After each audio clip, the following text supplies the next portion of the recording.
Hi, this is Jason from Horrific Nightmares. Welcome back to another What's in the Bag, Jay?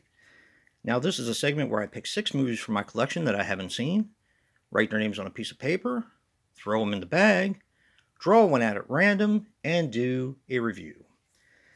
Now, coming back from last week is Ill Final Contagion, The Cleaning Lady, Don't Let Him In, Body Cam,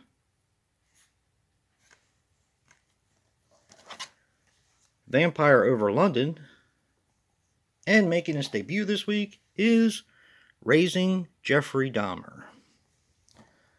All right, I'm going to give the bag a good tussle, and we're going to see what we're going to watch this week.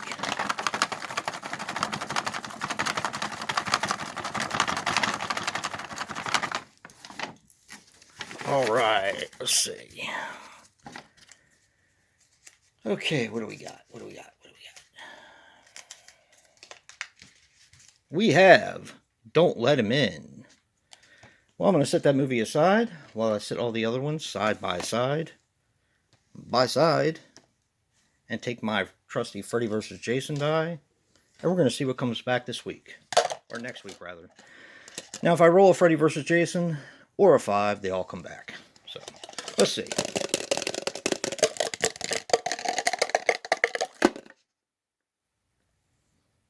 A 5. They all come back next week. Alright, guys. Well, I am going to watch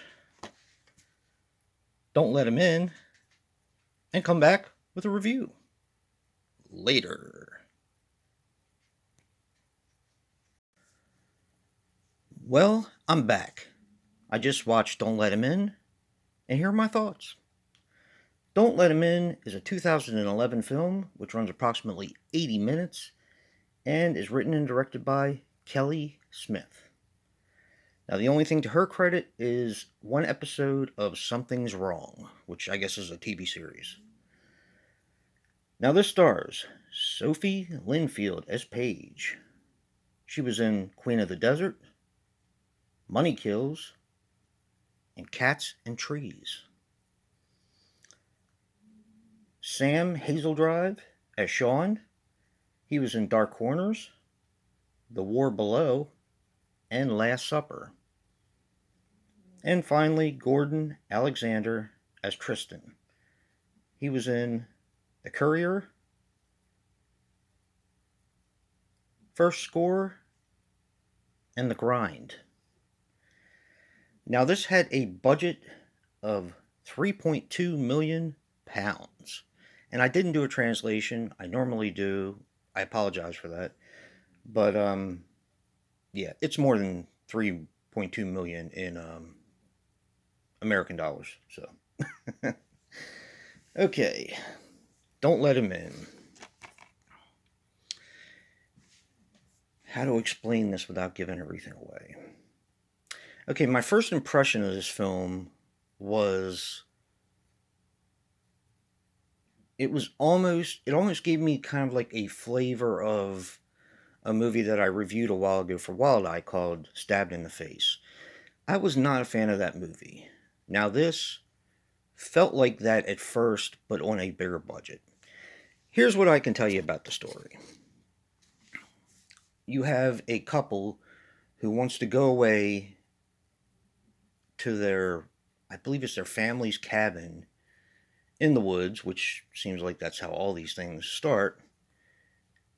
And the guy's sister wakes up beside a one-night stand, and she decides she wants to bring him. Now, she is kind of irresponsible, so they kind of humor her, or enable her, I guess is what I should say. And they let her bring her friend. Now, when they get to this cabin, they had been hearing stories that there has been this killer in the area called the Tree Surgeon, who has been doing his serial killer thing.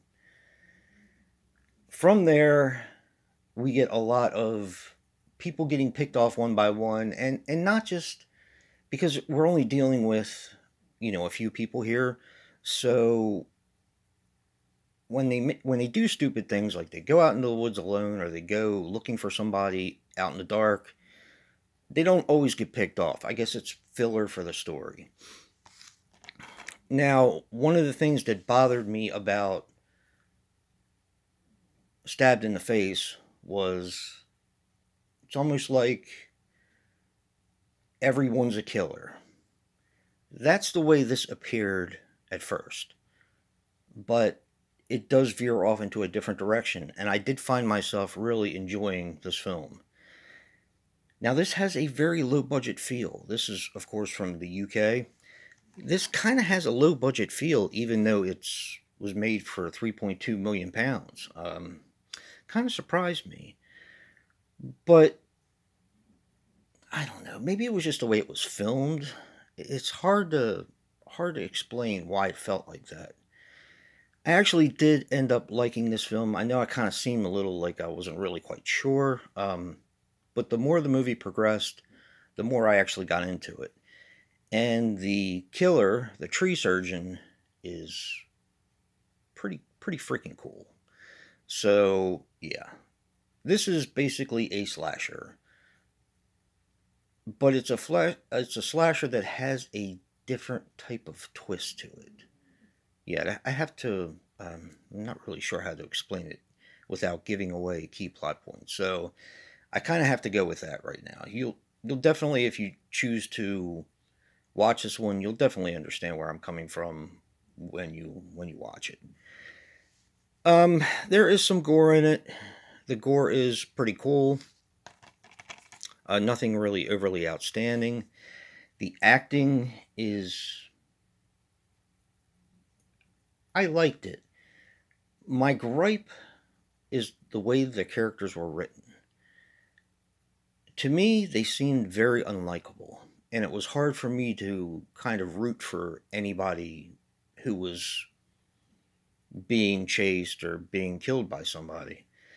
I kind of didn't care if they lived or died. So, which isn't always a bad thing, but the way this story is set up, you're supposed to feel for somebody. That's just the type of film that this is. You need to have somebody to root for because once the dust settles and the twists are revealed, you want someone to prevail. And it's not necessarily the tree surgeon or anyone else. So, yeah, like I said, a little hard to explain. I'm purposely trying to keep this vague because there are interesting twists in it. Twist I didn't think I was going to necessarily like, but I did end up liking it.